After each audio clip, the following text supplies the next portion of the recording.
sorry for the jerky of this video.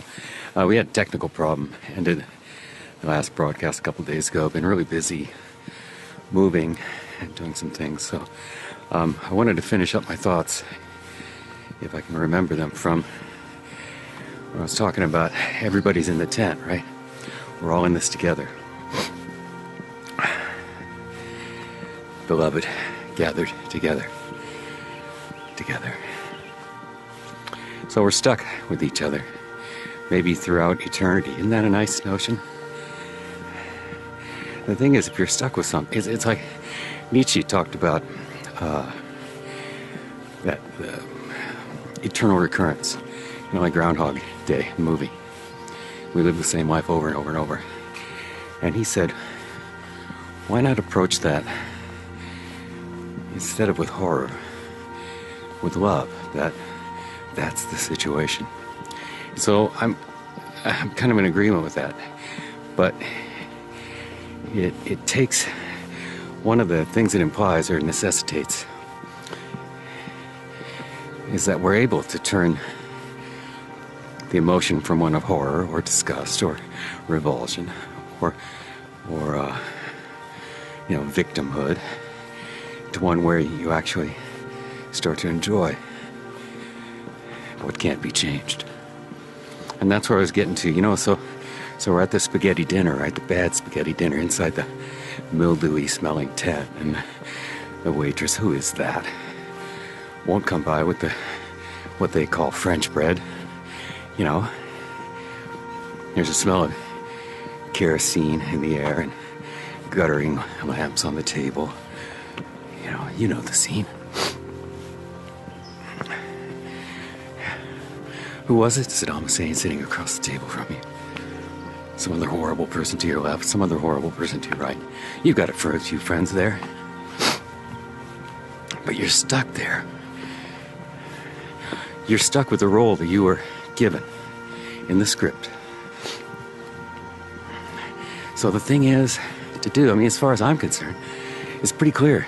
Learn to like it. Learn to enjoy it. Give the role the best that you can. You've probably watched movies where you could tell that the actor is bored or tired or thinks the script is stupid, and they don't give it everything. And it's a crime. It's an aesthetic crime, artistic crime, not to give it your best, not to give each and every line your total consideration and involvement. That's what life is like. We can sit back, be victims or victors, it's the same difference. Or we can approach our role with gusto, with joie de vivre, as the French bread calls it. So, I guess that about finishes it up. 1998, I had this call. I talk excessively about it. It was just a great career opportunity for me, actually, to almost die. I'm like, some people that graduate from Harvard, it's like, I'm not talking to you, DP. No matter what the conversation is about 5 minutes in, I tell you that they went to Harvard. No, it's not like that. I forgot what I was saying. Do your best, give it your best shot. I don't know where I was. Anyway, joie de vivre, French bread. Joie de vivre. Approach your role with everything you can give it. I think, my belief, and it could be just wishful thinking, because the other is actually kind of horrifying, to live exactly the same life over and over and over again. I think that can be more loosely interpreted, but don't, be careful not to interpret it so loosely and as if putting a finger on the scale for yourself. No, assume the worst, I suppose. We're buying a house right now, so that's been one of our mantras. Assume the worst. Yeah. That's it, I guess. I almost died in 1998. When I got out of the hospital, there were a few things that were crystal clear to me. Less so now, but I remember them, and I remember that clarity, so I put it in the files. Do not throw away files. And it was this, that I was stuck with my friends. You know, and I'd had thoughts before about my dear friends. Well, maybe they weren't hip enough for me. Maybe these are not my people. I told myself, these are not my people. They're so difficult. And then, driving down Highway 49 one summer day, I realized I was stuck with them for all eternity. Stuck with them. And my point is that you can be horrified by that. Or you can experience or conjure up, if need be, joy. I mean, you're alive, right? One more thought. In my play, An Intimate Eating of Death Herself, this part got thrown out because it doesn't fit the storyline anymore. But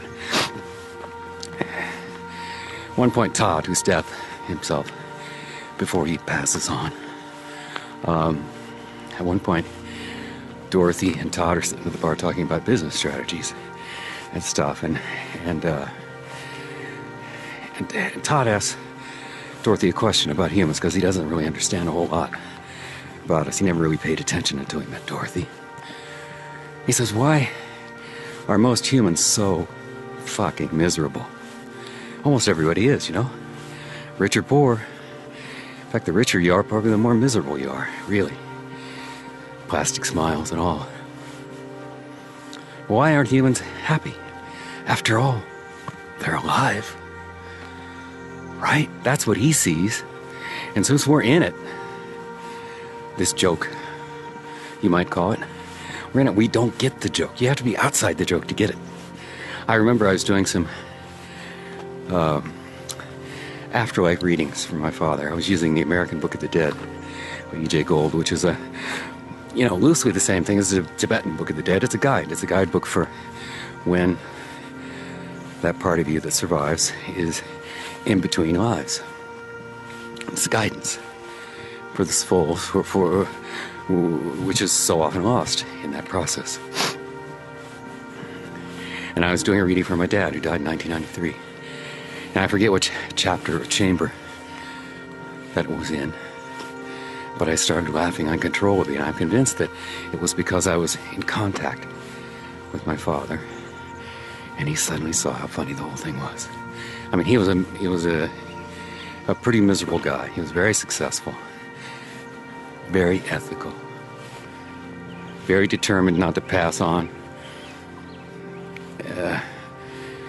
any of the bad circumstances in which he grew up. Determined to do that, which I didn't know when I was younger. And he took the whole thing so seriously. He was grim. With a great sense of humor, I'm told, but I never experienced it very much. Anyway, I was connecting with him, and he was laughing at the joke, that he never got while he was alive. I hope we meet again. One of my few regrets, and it's not a regret about, something that I could have done anything about, is I wish I could have known him better. All right, guys, words fail me. I'm about to tear up, so I better go. I'm Douglas Truth. Kindness is always possible. It is. Believe it. Yeah. Okay, I'm gonna keep walking on Gracie Trail, and then we gotta move everything today. Okay, bye.